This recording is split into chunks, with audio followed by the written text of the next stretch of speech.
السلام عليكم، اهلا بيكم في فيديو جديد. لو انت اول مره بتشوف الفيديو ما تنساش تعمل اشتراك في القناه وتفعل الجرس عشان توصلك الفيديوهات اول باول. كمان ما تنساش تشارك الفيديو مع اصحابك لو عجبك الفيديو، وان شاء الله يعجبك الفيديو. فيديو النهارده بالاخص لطلبه اعداد هندسه. تمام. للناس اللي ناويه تدخل على قسم الهندسه الكهربيه. طبعا في البدايه هم بيبقوا مثلا محتاجين انهم يأسسوا نفسهم. يعني أنا بشوف ناس كتيرة مثلا بتقعد تسمع فيديوهات على اليوتيوب والكلام ده كله عن يعني إزاي يأسس نفسه يعني ويبقى ملم بالقوانين بتاعة الكهرباء كلها.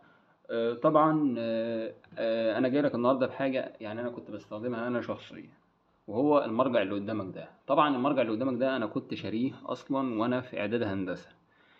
كنت شاريه. وطبعا المرجع ده انا مش عايز اقول لك انا كنت ماشي مع المواد بتاعتي كلها. يعني كنت ماشي مع مواد اسمها قياسات كهربيه، وكنت ماشي مع سيركت واحد وسيركت اتنين، وكنت ماشي مع مواد كتيره. يعني انا مش فاكر اغلبها، بس كل اللي اقدر اقوله لك ان لو جيت تبص في المرجع ده، هتلاقيه موجود فيه كل القوانين اللي حضرتك محتاجها. لو جيت تبص فيها هتلاقيه مثلا قوانين مقاومات، قانون اوم، قوانين كريشوف كلها موجودة. قانون اوم، الحاجات دي كلها موجودة وبالتفصيل الممل. يعني تقدر ان حضرتك تعتمد بيها. وفي يعني المرجع ما شاء الله اصلا، يعني مش عايز اقول لك، يعني في حاجات كتيرة قوي. يعني تقدر انك تعتمد عليها وتذاكرها اصلا لحد ما توصل المستوى الثالث. يعني كل ده المفروض انه هيفيدك يعني. وكمان الجميل في المرجع ان الطبعة بتاعته كويسة.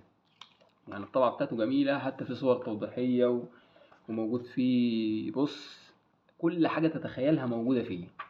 يعني ما شاء الله، بص، حاجة محترمة.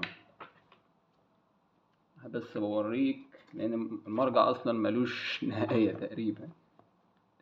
بس انا كنت ماشي مع الكلام ده. يعني انا كنت اي قوانين بحتاجها، اي مسائل، مش عايز اقول لك انا ساعات في دوائر واحد ودوائر اتنين كنت بجيب مسائل من هنا واقعد احل فيها اصلا. يعني افكاره حلوه وطبيعته كويسه.